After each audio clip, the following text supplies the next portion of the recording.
सभी को मेरा प्यार भरा नमस्कार। आज मैं उपस्थित हूँ आप लोगों के समक्ष वर्णमाला और विभिन्न वर्णों के उच्चारण स्थान लेकर के। तो लीजिए शुरू करते हैं आज का विषय, वर्णमाला और विभिन्न वर्णों के उच्चारण स्थान। वर्णमाला, सबसे पहले जानते हैं वर्णमाला में कौन कौन से स्वर और व्यंजन होते हैं। तो इसमें 11 स्वर होते हैं और 2 इसमें अयोगवाह स्वर होते हैं, 25 स्पर्श व्यंजन होते हैं, 4 अंतस्थ व्यंजन होते हैं, 4 ऊष्म व्यंजन होते हैं और 3 संयुक्त व्यंजन होते हैं। तो पूरी वर्णमाला के उच्चारण स्थान क्या कौन कौन से हैं जिनको आज हम पढ़ने वाले हैं। आज हम पढ़ेंगे कंठ ध्वनियां या वर्ण, तालव्य ध्वनियां या वर्ण, मूर्धन्य ध्वनियां, दंत ध्वनियां, ओष्ठ ध्वनियां, कंठोष्ठ ध्वनियां, कंठ तालव्य ध्वनियां, नासिक के या अनुस्वार और अनुनासिक ध्वनियां कौन कौन सी होती हैं, इनके उच्चारण स्थान कौन कौन से हैं, ये हम आज पढ़ेंगे। तो सबसे पहले हम उच्चारण स्थानों को देख लेते हैं, कहां कहां पर उच्चारण स्थान है मुंह के अंदर जो हमारे अंग हैं। सबसे पहले कंठ देखिए, स्वर तंत्र जो आपको मुंह के अंदर लटका हुआ नजर आ रहा है, इसके पीछे कंठ होता है। इसके आगे जब आप दांतों की तरफ बढ़ेंगे या जिसको हम मुंह की छत कहेंगे, बिल्कुल ऊपर जो है वो आपका तालु होता है, वहां से तालव्य ध्वनियों का उच्चारण होता है। फिर उसके आगे दांतों की तरफ जब बढ़ेंगे तो मूर्धा होती है, मूर्धा के साथ जब जीभ का संपर्क होता है तब मूर्धन्य ध्वनियों का उच्चारण होता है। फिर दांत होते हैं जिनसे दंत्य ध्वनियों का उच्चारण होता है। फिर ओष्ठ होते हैं, ओष्ठ अर्थात होंठ। तो जानते हैं कि कौन कौन सी ध्वनियों का उच्चारण कैसे होता है। सबसे पहले कंठ ध्वनियां। कंठ देखिए, आप दोनों तस्वीरों में अगर आप देखेंगे तो कंठ की स्थिति क्या है, स्थान कौन सा है, वो आपको नजर आ रहा होगा। तो कंठ में होता क्या है कि एक पाइप जैसी का अनुभव होता है। वो पाइप जब आपस में चिपकती है और खुलती है तब हमारी कंठ ध्वनियों या वर्णों का उच्चारण किया जाता है। और ये कंठ वर्ण कौन कौन से हैं, इसमें पूरा कवर आएगा। क, ख, ग, घ, ञ।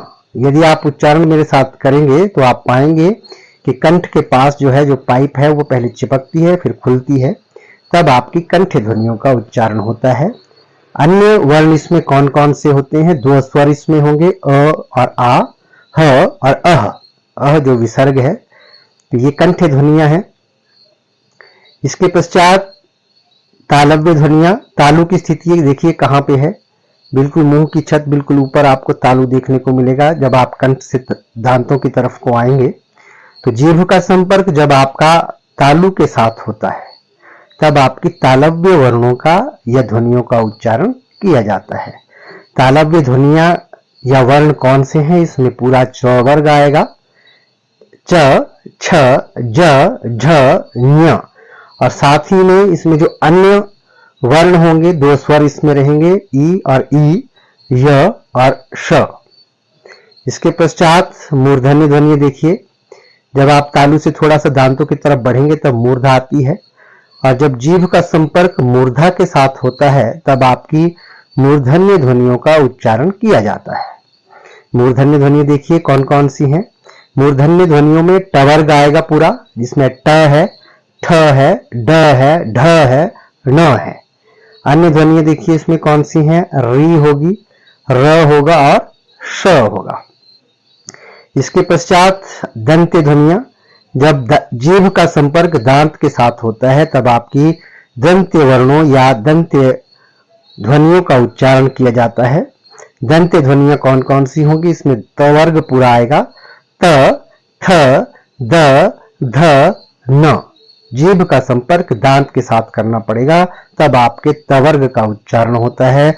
और अन्य ध्वनियां जो दंत्य के अंतर्गत आती हैं वो है ल और श। इसके पश्चात ओष्ठ ध्वनियां। ओष्ठ ध्वनियों में क्या होता है कि पहले आपके जो होंठ है वो आपस में मिलते हैं और फिर खुलते हैं, या कोई अन्य आकार भी ओष्ठ ध्वनियों के दौरान जो है होंठों का बन सकता है। तो ओष्ठ ध्वनियां कौन कौन सी हैं, इसमें पूरा पवर्ग आएगा, प, फ, ब, भ, म।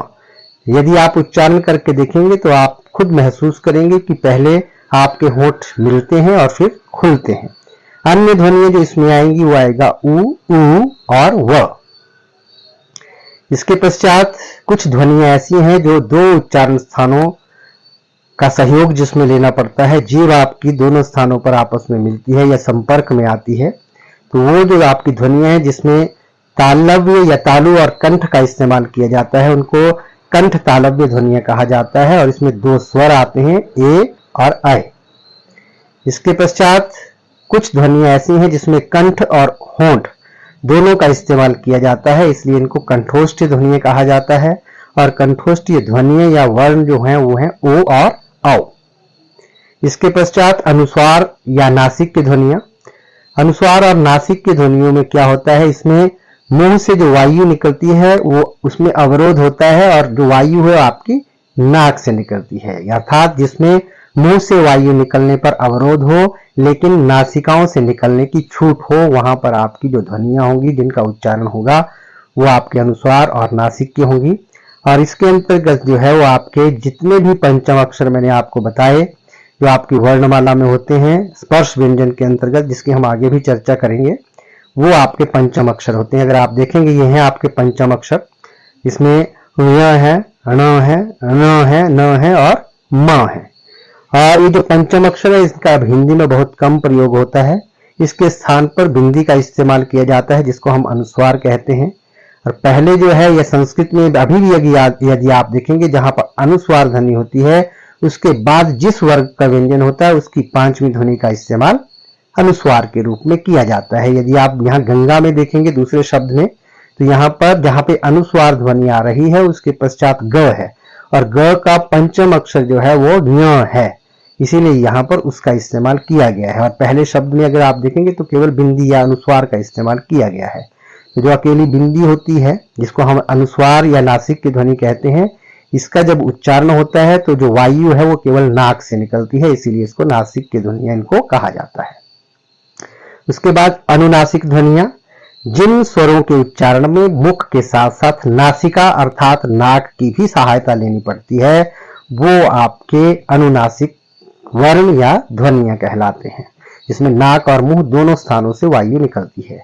इसके अंतर्गत जो आपके वर्ण आएंगे, जितने भी आपके जो चंद्र बिंदु है वो इसके अंतर्गत आएगा। तो जिन वर्णों के ऊपर चंद्र बिंदु होगा तो उनका उच्चारण जब आप करेंगे तो आपकी जो ध्वनि या वायु मुंह से निकलेगी और नाक से दोनों से एक साथ निकलेगी। तो ये इसका उच्चारण करते समय इस बात का ध्यान रहे कि जब इनका उच्चारण किया जाता है तो दोनों नाक का और मुंह का इस्तेमाल इसमें किया जाता है।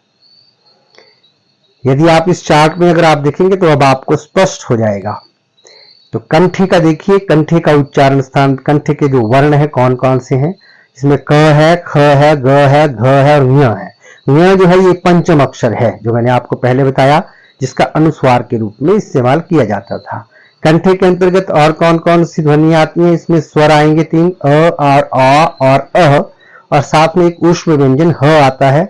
ह जो है इसको स्वरतंत्र ध्वनि भी कहा जाता है। फिर तालव्य व्यंजन आएंगे जिसमें पूरा च वर्ग आता है, च, छ, ज, झ, ञ। ञ इसमें पंचम अक्षर है। दो स्वर इसके अंतर्गत आते हैं, ई और ई। य और एक ऊष्म व्यंजन इसके अंतर्गत आता है, श। फिर मूर्धन्य ध्वनि आएंगी जिसमें पूरा ट वर्ग होगा, री होगी, र होगा और श होगा। दंत ध्वनियों में त वर्ग पूरा आएगा, एक ल इसमें होगा और एक स इसमें होगा। ओष्ठ ध्वनियों में प, फ, ब, भ, म, उ और उ होंगे और व होगा। कंठ तालव्य में ए और ऐ वर्ण आते हैं। कंठोष्ठ में ओ और औ आते हैं। नासिक के और अनुस्वार में जो है वो पंचम अक्षर इसके अंतर्गत आते हैं, जिनका पहले प्रयोग किया जाता था अनुस्वार के रूप में, अब केवल बिंदी का इस्तेमाल इसमें किया जाता है।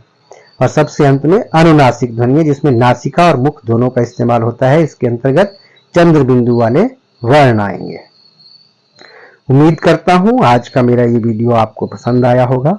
यदि मेरा वीडियो पसंद आया हो तो मेरे वीडियो को शेयर करें, लाइक करें और चैनल को सब्सक्राइब करें। आपका बहुत बहुत धन्यवाद। स्वागत है मेरे नए YouTube channel solutions by Arvind Kumar में। इस चैनल पर आपको मिलेंगी एनसीईआरटी की सभी कक्षाओं के सरल एवं संपूर्ण समाधान, हिंदी व्याकरण, विभिन्न उपविषयों की आसान व्याख्या, हिंदी साहित्य के महत्वपूर्ण प्रश्न उत्तर, परीक्षा की तैयारी हेतु नोट्स, व्याख्या एवं महत्वपूर्ण सामग्री, बोर्ड परीक्षा एवं प्रतियोगी परीक्षाओं के लिए उपयोगी वीडियो। हमारा उद्देश्य है विद्यार्थियों को सरल भाषा में गुणवत्तापूर्ण शिक्षा प्रदान करना। यदि आप हिंदी विषय को आसान तरीके से समझना चाहते हैं तो यह चैनल आपके लिए है। चैनल को सब्सक्राइब करें, वीडियो को लाइक करें और अपने दोस्तों के साथ शेयर करें।